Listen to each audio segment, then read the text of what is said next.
Hi, everyone. Helping Parents Heal assists bereaved parents in very significant ways. It provides personal and specialized support, tips, and tools for finding hope for those parents whose children have passed. It offers much needed peer support, which aids in the healing process, going a step beyond other groups because it supports the open discussion of spiritual experiences and evidence for the afterlife in a non-dogmatic way.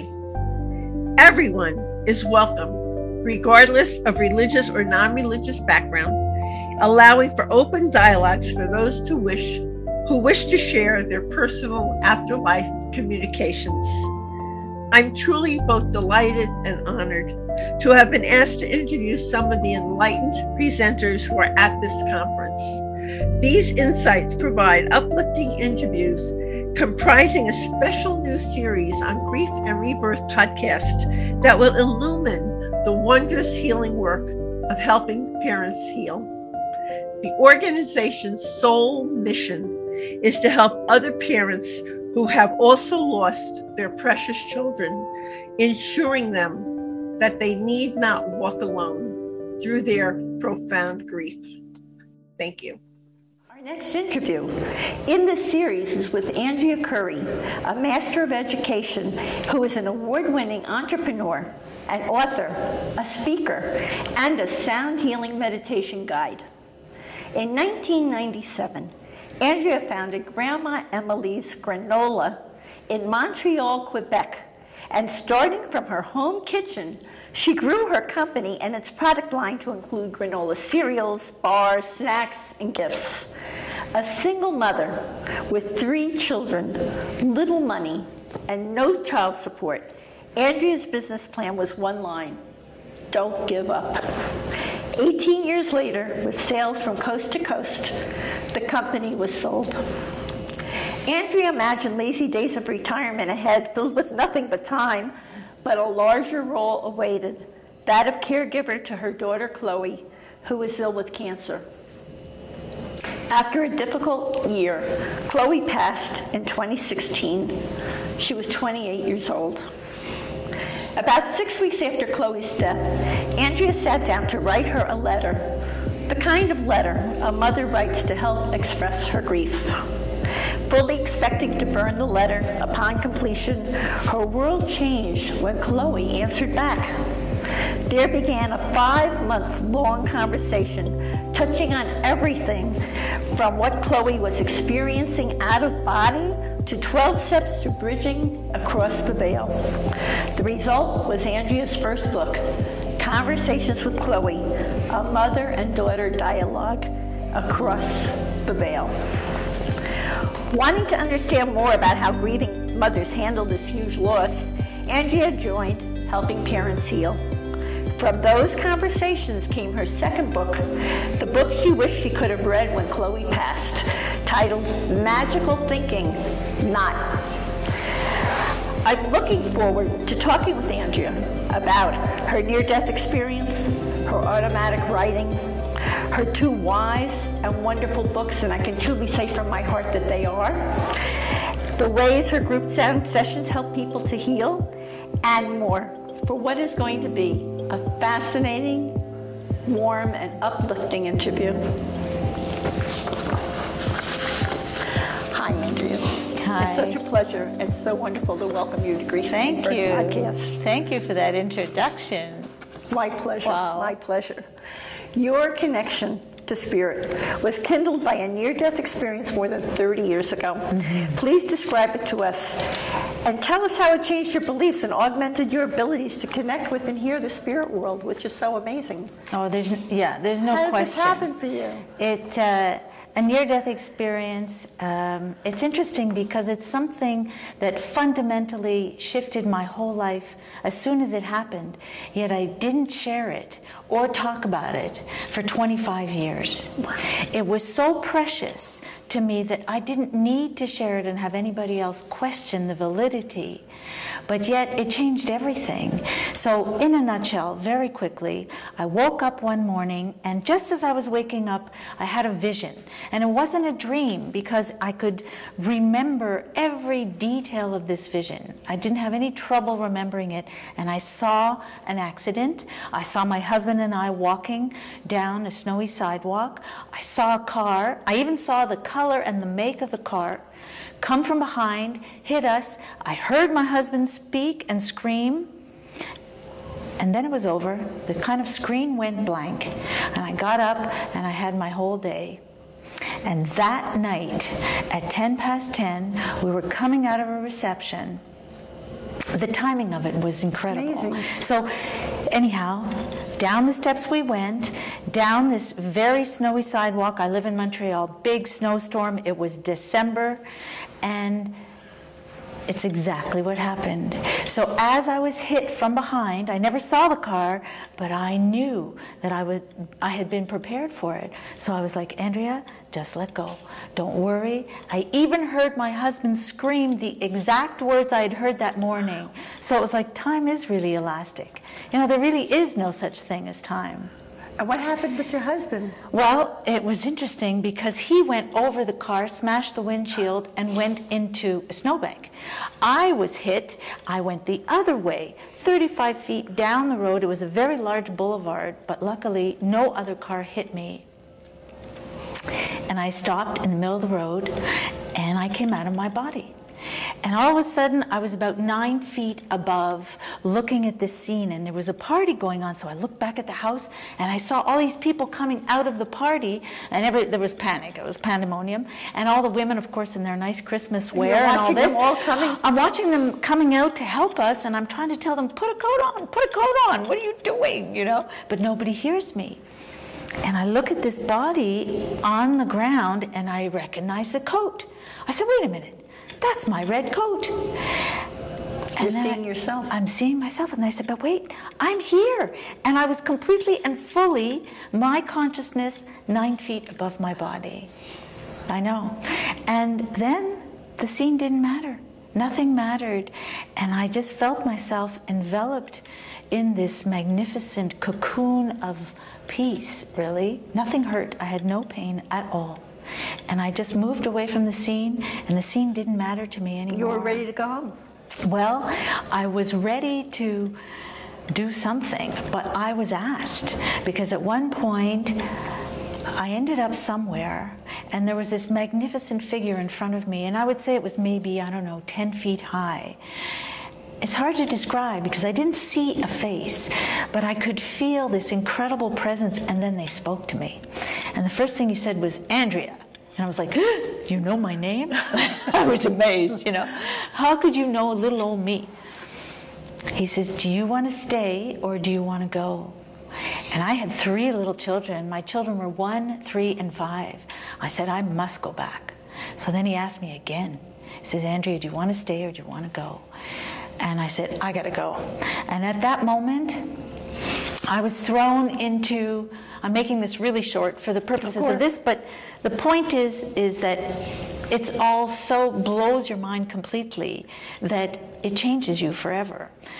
So I was thrown into this vortex, and I could feel that I had hands and feet holding on to this thing because it was spinning so fast and so hard. I said, I'm going to get thrown out of this if I don't hang on. And then it slammed me back into my body. And then all of a sudden you probably felt pain. Well, yeah, I woke up, but my first thought was, please, Lord, don't let me forget this. Don't let this be wiped out of my memory because this is too incredible. Wow. What happened to your husband? We both ended up in the ambulance with the neck brace and the this and the that, and they did all the x-rays and all the tests, and neither of us broke a bone. The car was totaled. Yeah, neither of us broke a bone. I had a lot of rehabilitation. It took me a whole year. My body was black and blue. But 2 weeks after that happened, I said, wait a minute. I said, no, actually, I said it as they were loading me in to the ambulance. I said, something someone has gone to a lot of trouble to warn me, to protect me. I am not going to live a life without love. And that was it.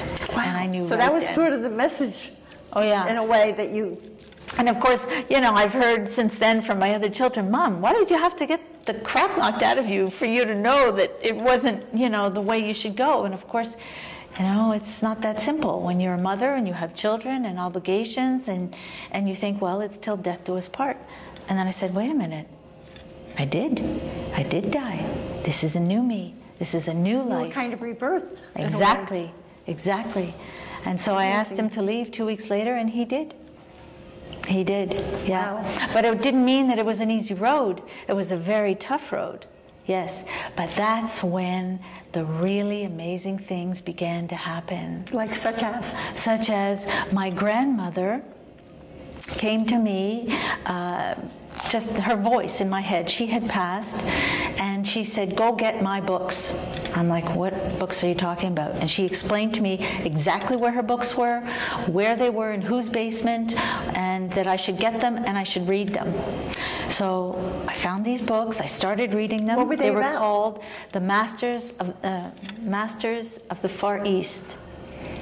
Masters and Teachings of the Far East. Yeah, I can't remember. Like, what are you trying to tell me, Grandma? And I couldn't read them. I didn't understand them. Life and Teachings, the Life and Teachings of the Masters of the Far East. And there was a series of 5 books, and all the books were scribbled with my grandmother's notes throughout. And I just couldn't understand them. I said, sorry, Grandma, I don't know what to do with this stuff. I put it away, but then I went back to it 2 years later. And you probably understood it in a different more way. and more. And I'm sure if I read it now, I would understand it even more. And it was a validation that she was with you, because to give you that message and go and find those books was amazing. Oh yeah, but that was just one of many, many things. I mean, I'll give you another crazy Give me another valid. one. I'll give you another crazy one. Bring them all Oh on. my God! So I really had no money, but my divorce cost me $1,100. I know that's crazy. That's it was $1,100 for him. Yeah. But I was thinking, oh my God, how am I going to pay this $1,100 bill? And my mother had just resolved and finished my grandmother's estate. I get the bill. 2 days later, my mother calls me and says, you know, we finished up the whole estate. We've given all the money out to everybody that Grandma, you know, as per her wishes. And she said, I don't know why, but I really think that this last little small amount you should have. And she hands me a check, and it's for like $1,109. Oh my God. It was exactly the amount of my divorce. I took that to the bank, amazing. and I was crying all the way to the bank, yeah. Grandma really came through. Really for you. came through. Wow. But this is the grandmother who also, in 1997, said, go get a picture, take that picture, go make a logo, we are going into business. And that's Grandma Emily. And I said, well, what are we going to do? And she knew before I knew that I would need to be self-sufficient. She knew before I knew that my ex-husband was going to get into some kind of financial difficulties and stop all child support. So she said, well, we're going to make granola. She had always made it, and I had always made it. And so we did. And I started the business. And people always think that I was some kind of crack entrepreneur, amazing. How did you I love start that part this? in your book, because you're so real, and you talk about what a struggle it was, and how sometimes you had to deal with rejection. Oh, yeah. Because you would bring your granola, which was better than anyone's, and they say, yeah, but we have a deal with the bit, right? Am I right? We have a deal with the, I'm remembering. Yeah. He'd show me a pallet of oats and granola and say, well, we love your product, but guess what? We can't buy it because we just got this pallet for free from Kellogg's. So how do you compete with that? You just can't. But you just keep going and keep going. And that's it. I started that business because she pushed me to do it. And from Quebec, it became Across the country. Well, not worldwide, just countrywide. But still, that's really amazing. It was amazing. But the whole thing was amazing because I incorporated the company. I created a logo, I had the product, and then I had no idea what to do. What's the next step? How do you actually go into business?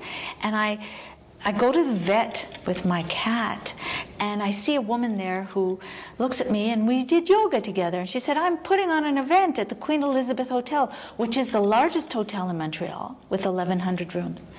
And she said, you know, we're doing a breakfast, but we don't want to do croissant because it's really a healthy breakfast. We're looking for a great product. I thought, well, I make a great granola, but hey, if you want it. And then I figured out I needed to make 80 kilos, which is about 50 pounds of granola. Like, how was I going to make 50 pounds of granola? Anyway, I did. So I made the granola, and I brought it to the Queen Elizabeth Hotel, and I was there that day when they served it, and people were asking me, where do I buy it? Where do I buy it? And I'm like, you can't buy it. I don't know, you know.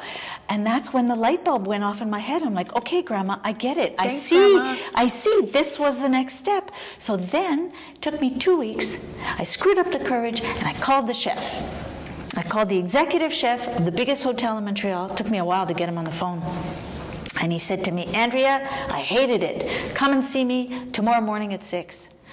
So I knew he didn't hate it, but I knew that was like my first test, you know? So it's like Spirit opened the door, but then I had to walk through. That's true. That's the way it is, right? That's They it. tell us, I got the message podcast, but I had to execute. That's right. Right? We have to do the work. We have to do the work. So now I have to ask you about your precious daughter, Chloe. Yes. Who's such an important part of Yes. this whole conversation. Sure. Tell us about her, which I know is Well, a pleasure for you.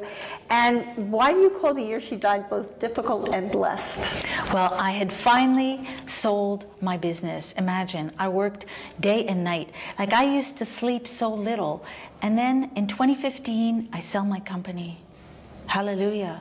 I put a knapsack on my back and I'm in Italy. And then I get a call. Chloe is sick, you have to come home.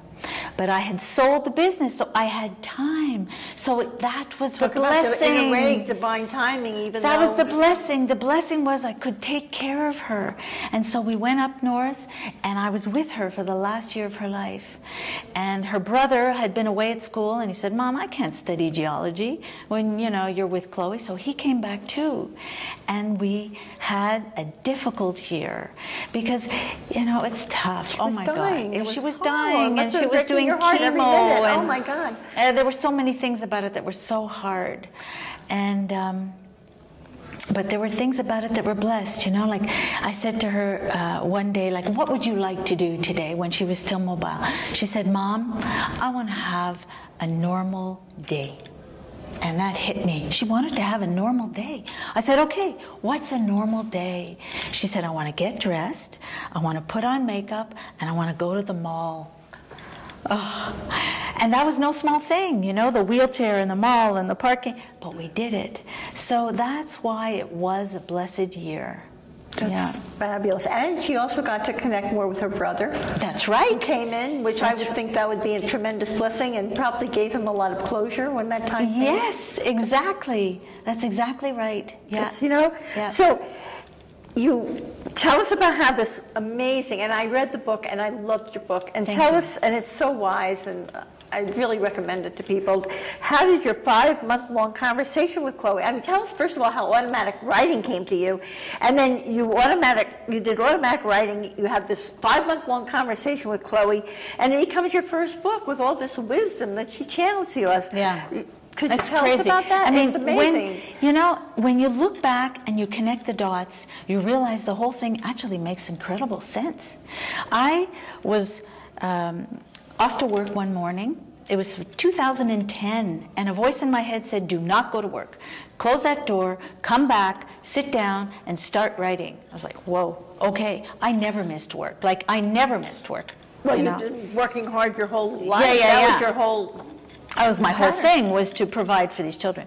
So I closed the door, I sat down, and I started writing. Now the words would just come to you? The words would come, but the coolest part is, it's not like you had to be in any crazy trance or do some whole complicated ritual. No, I just sat down and I just started writing. And I could take a break and I could have lunch and I came back and I could keep writing. Wow. I know. Did you ask her questions or the information? No, that through wasn't you? Chloe. This was in 2010, and the first person who came through, believe it or not, I know this sounds crazy, but the first person who came through was Abraham Lincoln. Wow. And he gave I me... remember reading about that. Yes. He gave me 6,000 words, perfect words, nothing to correct. I never corrected a word. And I have it because it was pen and paper. It wasn't like I took it on the computer. And then other people came. And this went on for 2 years, and then it stopped. And then I was like, oh no, somebody cut off my right arm. What did I do? What did I do? Exactly. What did I do wrong? How do I get this back? Exactly. I thought maybe I didn't publish it, maybe I didn't share it, what happened? And then I heard, no, Andrea, you've done it. That was training. You don't need it anymore. And I said, that is wise. And so I didn't know what was going to come next, but I just had faith, you know. That's what I really had to do, was build my faith and let go of doubt. Because they're there to talk to us. They love us and they want to communicate, but we have to let go of doubt, and that's hard. Absolutely. That's let hard. them in and all Let of that them kind in. of thing. That's right. Get rid of that skepticism. Oh, yeah. So now I have to ask you how conversations with Chloe came through. I know. And then you have 12, and then she actually challenged you 12 steps to bridging across the veil. Yeah. I know. Well, and I'm teaching entrepreneurship. I'm teaching in university, and I'm thinking, there's no way I want to, you know, really let this get out there. What are people going to think? But 5 weeks after she passes, I'm writing her letter, and just as I'm about to burn the letter in my little wood stove, I hear her, and she says, Mom, you're so easy to find, it's a joke. And it's exactly her voice, exactly her tone, exactly her sarcasm, her sense of humor. I'm like, whoa. She said, you know what, Mom? You pray a lot. And she said, when you pray, your light shines, and we see your light. Oh, wow. Yeah, every prayer, they see the light. So she said, Mom, you pray so much, your light shines. That's a beautiful thing for people watching this podcast to know. Yeah, our prayers are real. Wow. I said, you mean the prayers are real? She says, yeah. Wow. I know. So she said, and you know what's so cool? She said, open your laptop, we're going to start. And she said, you are not allowed to change or edit or touch my words. She said, you can do whatever you want with your words, but you can't touch my words. I said, well, then they better be perfect, girl. Like if, you know. If you're giving it to me, if you're giving it to me good. You better give it to me good. And you know another thing she said? She said, try this, Mom. You can type with your eyes closed her words, and I won't make any mistakes. Oh, my God. I know. And did you try that? Yeah. And it worked? And it worked. Oh, my goodness. Oh, no, it was crazy. It was crazy. It was really something. So she would sort of dig her chin. It was a really annoying habit she had when she was in her body. And she would dig her chin into my shoulder, which actually hurts. But that would wake me up at like 4:30 in the morning, and I'd say, okay, hi, Chloe. And I'd open my laptop, and then we would start. And one day I said to her, I said, this is the most extraordinary, healing, amazing thing that has ever happened to me in my life. A lot of amazing, I mean, the near-death experience was amazing, and my grandmother was amazing, but nothing comes close to this. So I said, how do we help? Because that's the first thing we want to do, right? Right. It's like, how do we help other people with this experience this too? Right. So she said, okay, I'm going to give you the 12 steps to bridging. And it took 5 days for me to take down that material. And I am like a super healthy eater. For those 5 days, all I could do, I ate Tostitos and chips. And I needed salt. I needed granola? No granola, which is very unusual. All my kids ate so much granola. But that's what I did. I took this down over 5 days. And I love to do workshops on 12 steps to bridging. And if you permit me, I would like to read you just number 1. Oh, please do. Because she told me, Mom, you can say them all, you can do them all in any order you want, except for number 1. Oh, please do. Number 1 has to be first. Okay. And of course, number 1 is the toughest one. Because when you have a child that passes, the pain, the grief, you don't even know how to deal with that grief. You don't even know how to handle it. It's like your heart is open and bleeding. Right. It's like, you don't know. So when she gave me this, I'm like, whoa. Okay. So number 1 is that all is as it should be. You have to be there in that space. That sounds like acceptance. Yeah. She says, fundamental to this initiative is the understanding that all is as it should be with the world. There is much evidence to contradict that statement. Ignore it. This is the toughest step. It's called acceptance. And then it goes on. All is as it should be. This applies to all things in life and death. Not only are there no mistakes in life, just lessons, but there are no errors in death. And it goes on. So I took it all down, and number 6 of these 12 steps was raise your vibration. And I had been doing a meditation class with a few people since right after I had my near-death experience. And I had been sitting in a room with a crystal bowl being hit, and the relief and the peace that it brought and the connection to spirit was amazing. And so when I took this information down, she said, Mom, go for it, go do it. This is what you can do to help people. And I became a sound healing practitioner. And we're going to talk about that in a little while. Tell everyone about that. But there's something else she talks about that I think is so important. She talks about the power of apology and forgiveness. Oh yeah, do it now. And the reality that, and of course with the reality that not only the physical body is discarded, but can you tell us about the importance of that? Yeah. So many people do not want to apologize, and they're holding on to their grievances, and they don't want to let them. Forgiveness is really letting it go, right? Letting it go, but it's more. It's finding peace, you know, with what's happened, like digging deeper so that you catch the lesson and you can really then let go. It's not just letting go. It's really finding peace with it. It's forgiving. And it's interesting because my father came to me after he passed and he wanted to apologize for something. I said, you're telling me now? I said, why didn't you tell me when you were here, you know? And he said, you know, I didn't have the same perspective. I didn't know what I know now. I didn't see what I see now. And I thought, what a shame that is. And it's often like that. There's also some solace in that for us because our loved ones, once they cross, will know us in a way that they don't know us now. They will see into our hearts. I think they get the big picture, don't they? Yes. Andrea, and they really see it from a universal perspective. Yeah. Right? That's right. So amazing. So, the forgiveness piece, and do it now. Don't wait till you cross, and then you're trying to make the connection, and then you say, I'm sorry. No, do it now. Plus, that way when you leave, you're free. You're free. Do your work while you're here. Do your work while you're here. So, and the other thing Chloe states is that both big and small acts of love matter. Yes. That love makes us whole. Yeah, AOLs, acts of love. Tell us about that. And so much really fun. A return to love, right? Yes. Yeah, acts of love. So my partner John and I, this is the gentleman that I write about in the book, we do that sometimes, like, okay, how many AOLs have we done for each other today? It's only 9 a.m. and you already made me coffee and I already did this and you did that. And AOLs matter, acts of love, yeah. And the most important. It's the most important thing. You know what I used to say to myself a lot, Irene? I used to say, don't be afraid of tomorrow because God is already there.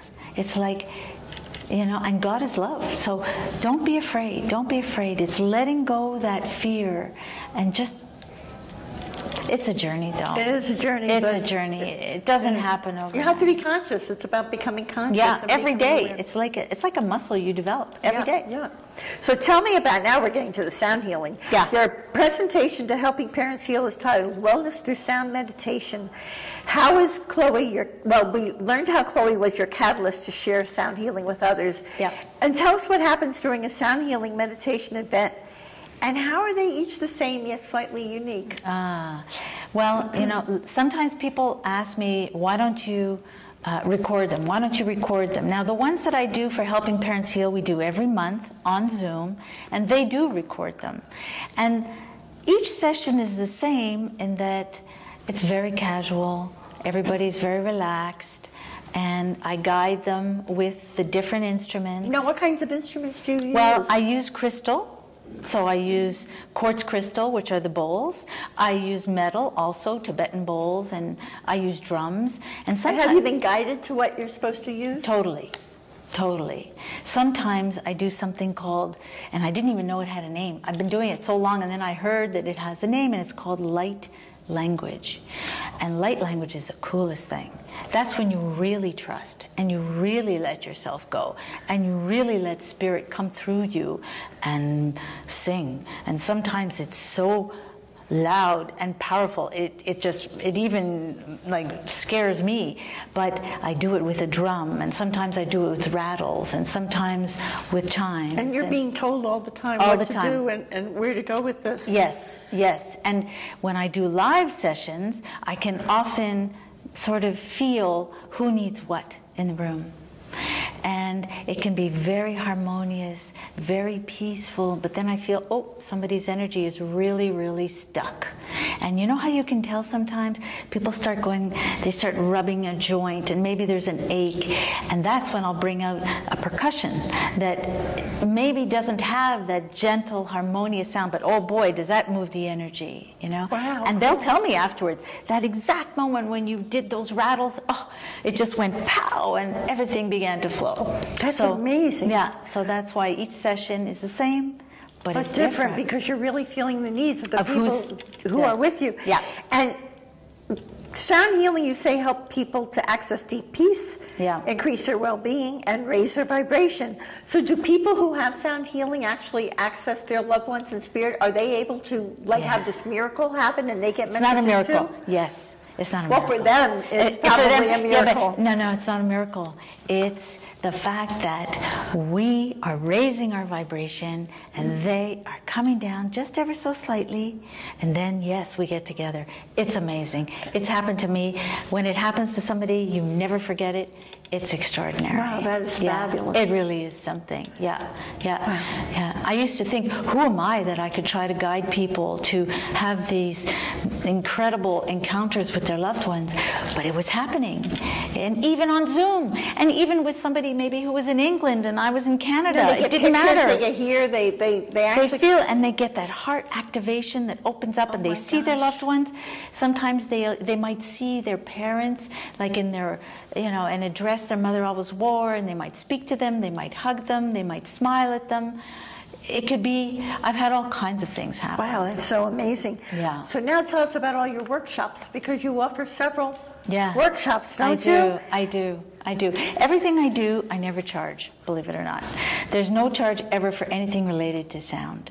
And what I do is I ask people to pay it forward. If you liked it, you had fun, pay it forward. And let us know what you did.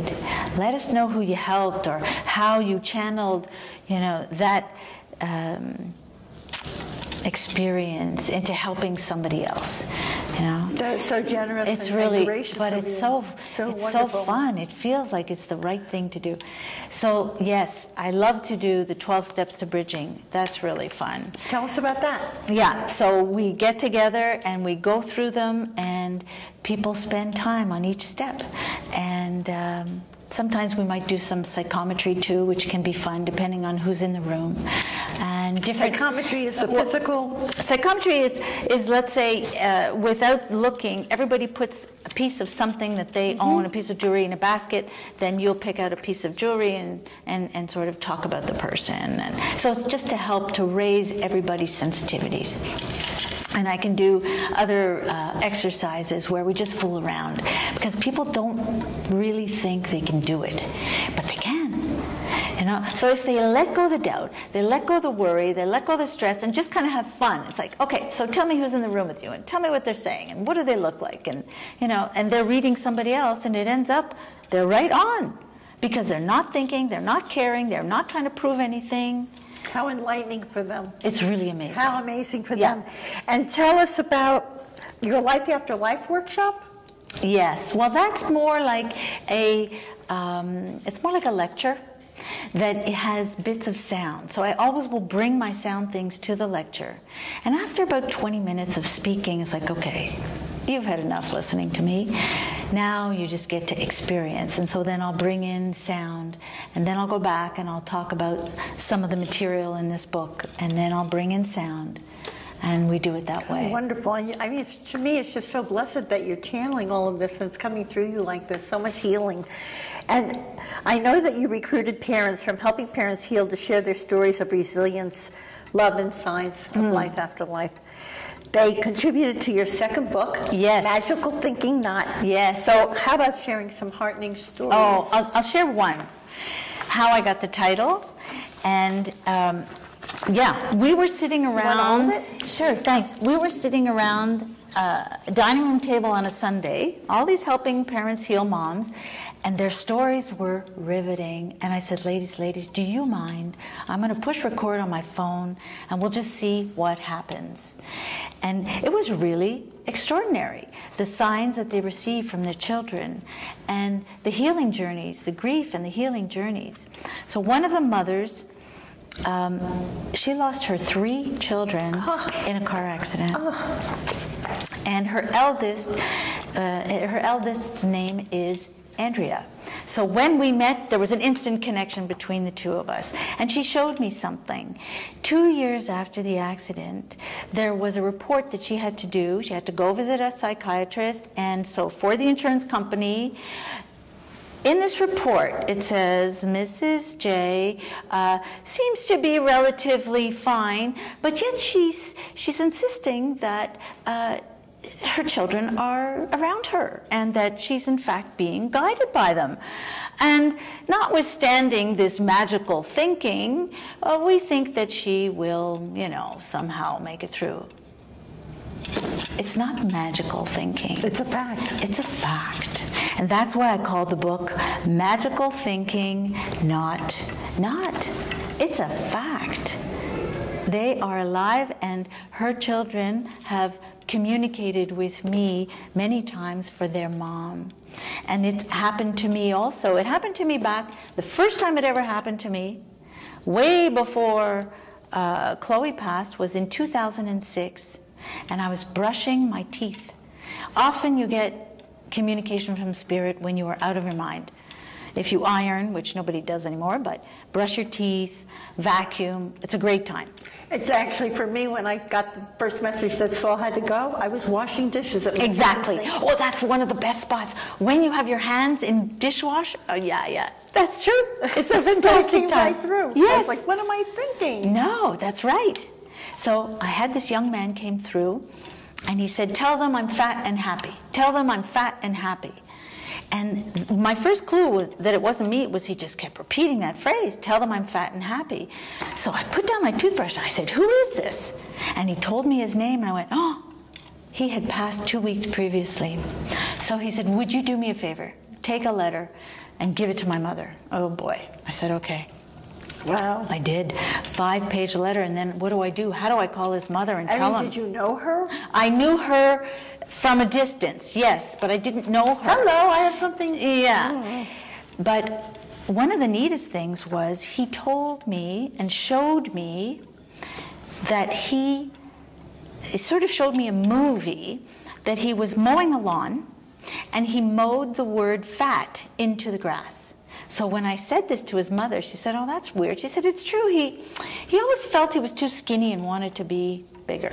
Anyway, we had a communication that went on for quite some time, and I would call her, and it gave her a lot of solace. But then he said to me one day, call my brother, you have to call my brother. And this was like a few years after the fact. Did you also know his brother? I didn't know his brother at all. I called his brother, and I told his brother about the lawnmower and about mowing the word fat into the grass. And he drops the phone. He says, Andrea, I was the only person there that day. We went to the cottage, the grass was long, he mowed the word fat into the grass. And that's why I had to speak to his brother, because he needed to know beyond a doubt, that he was fine. Had survived. Yeah, and I remember when he told me and he explained this accident, because he was killed instantly. He said, Andrea, he said, it was walking across the threshold of a room. That was it. He said, I went from this room to that room. It was that simple. And when I also asked Chloe, by the way, because I heard her so clearly, right to the last day, and then it was finished. I said, Chloe, how am I hearing you? Where are you? Like, how is this possible? So she showed me. She said, Mom, let's say this is the universe, okay? This is the whole thing, all right? She said, you're there. She said, right now, I'm right here. She said, I haven't crossed over yet, because this is my mission to write this book with you. I said, I don't want to write a book. I just want to have this conversation. This is the most amazing thing. Let's just keep doing this. Right. She said, no way. She said, are you kidding? You think I went through all this for you to renege on me now? She actually got upset with me, and that didn't feel good. But that probably felt familiar. Yeah. Well, you know, you have such a close relationship with your girls. Of course. So that's it.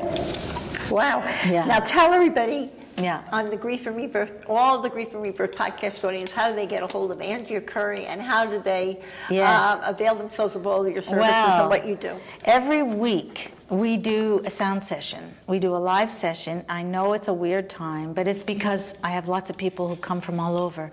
So every Wednesday at 1 o'clock Eastern, people can join in. You can get the link on the website or send me an email. And if you want to send me an email, it's info@andreacourey.com. AndreaCourey, right? Exactly. Exactly. That's great. And do you have an important tip for finding joy in life? Oh, Or for you that's important? There's so many things. I think keep it simple. Keep it simple. You know, love really is all Don't there get is. tripped up by all the Keep it tough simple, stuff. yeah. You don't need fancy rituals. You don't need, you know, expensive anything. Just keep it simple. And when you feel down or when you feel you need a boost, pick up a rose, you know? Just pick up a flower and just put your nose in that flower. That's it. It's that simple. That easy. You know, I have to say I love this quote from your book, Conversations with Chloe. Yeah. She says, death is truly a renewal of life, a continuum of the journey. There is only life after life, because everyone encounters death.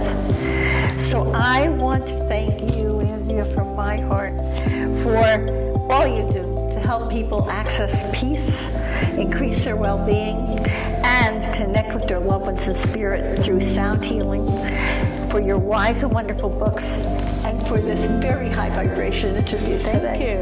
My pleasure. And here's a loving reminder, everyone, that you can see the show notes and all Grief and Rebirth podcast episodes on ireneweinberg.com, and make sure to follow us and like us on social at Irene S. Weinberg on Instagram, Twitter, Facebook, and if you are watching us here on YouTube, please be sure to click subscribe, and that way you'll never miss an episode like this one with Andrea today. As I like to say, to be continued, many blessings, and bye for now. Bye for now. Thank you, Andrea. Thank you, Such a pleasure.